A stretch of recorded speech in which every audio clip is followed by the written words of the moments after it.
ডাবের পানিতে কি অনেক শক্তি? আসলে আমরা এটা নিয়ে কতটুকু জানি?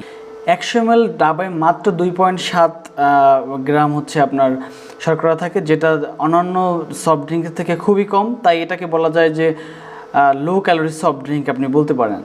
ডাবে অনেক পটাশিয়াম আছে দেখেই কিন্তু আমরা কিডনি রোগীদেরকে ডাব খেতে নিষেধ করি। আপনার টমেটো এবং কমলাতেও কিন্তু আমরা অনেক ধরনের পটাশিয়াম পাই, অর্থাৎ কিডনি রোগীদের জন্য কিন্তু এগুলো ক্ষতিকর। তাই এই সমস্ত ফল কিডনি রোগীরা অ্যাভয়েড করবেন। 100 ml ডাবের পানিতে মাত্র 185 মিলিগ্রাম হচ্ছে পটাশিয়াম পাওয়া যায়। অন্যদিকে কলায় 422 মিলিগ্রামের মতো পটাশিয়াম পাওয়া যায় এবং একটা আলুতে 175 গ্রামের মতো পটাশিয়াম পাওয়া যায়। তাই ভাবুন, ডাবের পানি থেকে কিন্তু এগুলো অনেক এগিয়ে। তাই আমরা কিন্তু এগুলো দিব্যি খেয়ে যাচ্ছি।